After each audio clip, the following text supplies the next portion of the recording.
Rachel Stuckey. This is my exhibition, Good Days and Bad Days on the Internet. It features new work in video and other electronic media that approach the various ways that humans interact with and emote about technology. The layout of the exhibition sort of follows a browser history. Say you begin with something superficial that you're searching for online, and things are very clear and concise and eventually become more abstract and dark.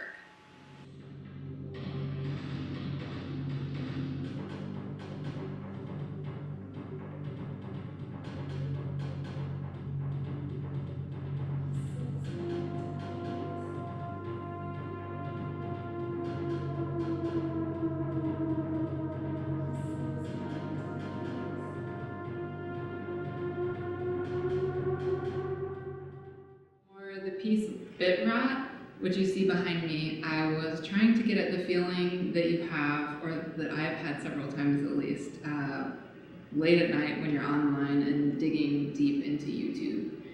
Specifically, I'm thinking about a feeling that I had when Rebecca Black just became popular and there were a lot of remixes happening for her Friday music video.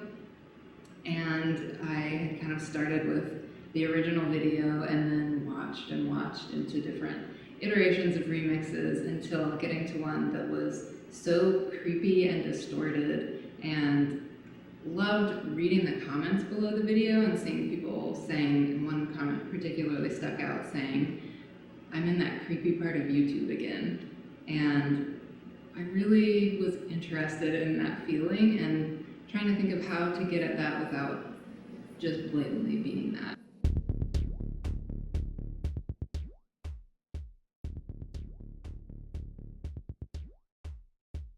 I took footage from K-pop television performances and ran it through a process that repeats certain pixels over and over again until they're washed out by whatever color or luminance value is set to refresh them.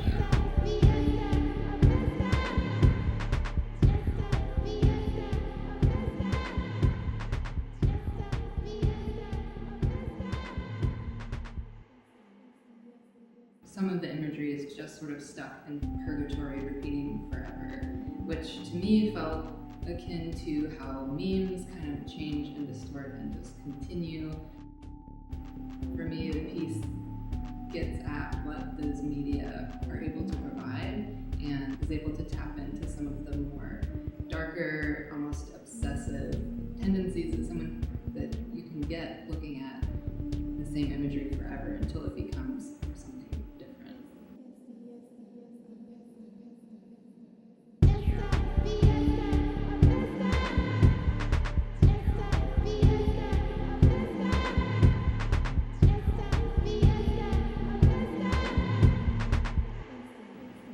I respond to this type of YouTube online community interaction in other pieces in the show, particularly #Shattered and #It'sMagnetic. For It's Magnetic, I was looking at unboxing videos of people who are opening a new Fitbit. And I noticed that there's such a trope of unboxing videos in general, but also particularly looking at how people open this one identical product.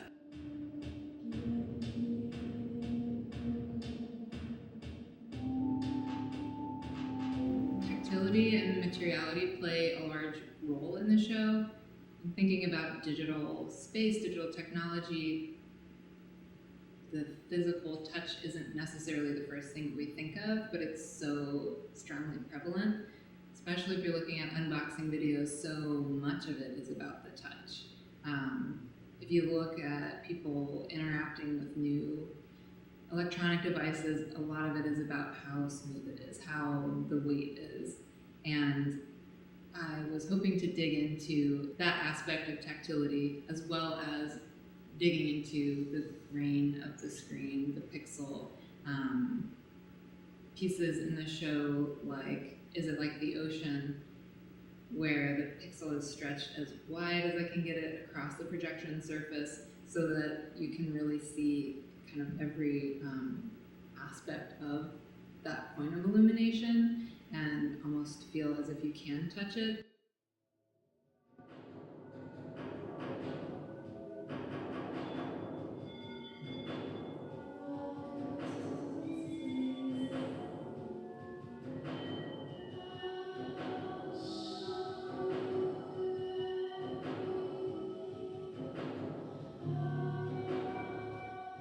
The video for Tuna 500, An Inside View, takes the form of a small installation in the gallery space and is a video that I shot while on a residency at the Media Archaeology Lab in Boulder, Colorado.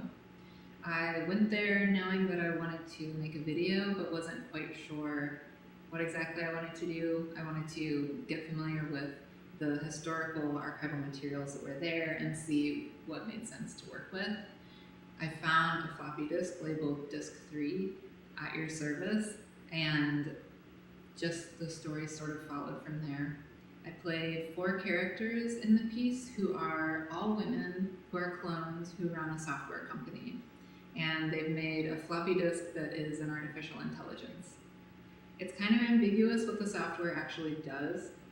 The video itself functions sort of as a corporate sales video, maybe an archival artifact that is left over from the company in its heyday in the 80s that you just happen to have stumbled upon in the gallery. Through the performance of these different characters, I was trying to, in some way, reconstruct a history of computing by inserting an all-female run company, which to my knowledge there were none at this time, at least none that you hear in the common narratives. So partially it was imagining what that would have been like if there were women who were constructing what the technology was, but also it gives another way to really dig into things that we maybe forgive with our software. Now we are overly enthusiastic to present to you our latest all-in-one solution, and that's Disc 3 at your service. It's more than just a software, it's a lifestyle. We put together the most effective team to make a robust yet gentle, helpful, and satisfying solution. No longer will you approach your terminal with reservations. I'm inspired by looking at communities and individuals who are working with technologies or just using technologies in more abstract ways. There is the corporate advertised prescribed method of engaging with the internet or your computer, but there are also those who have found a new way of interacting with it or something that's deeply personal rather than engaging in a way where you're receiving gratification or ease of your daily tasks by using a computer and the software company on the other end is receiving your data. There are other ways of using it that get at a more symbiotic relationship, something where there is a bond that is formed that feels akin to something you would experience with a pet or with another human, but that approaches a new territory that's completely digital. I'm interested in just looking at how that happens, the different ways that it happens, and just what people do when they are working with technology in a non-prescribed but individual way.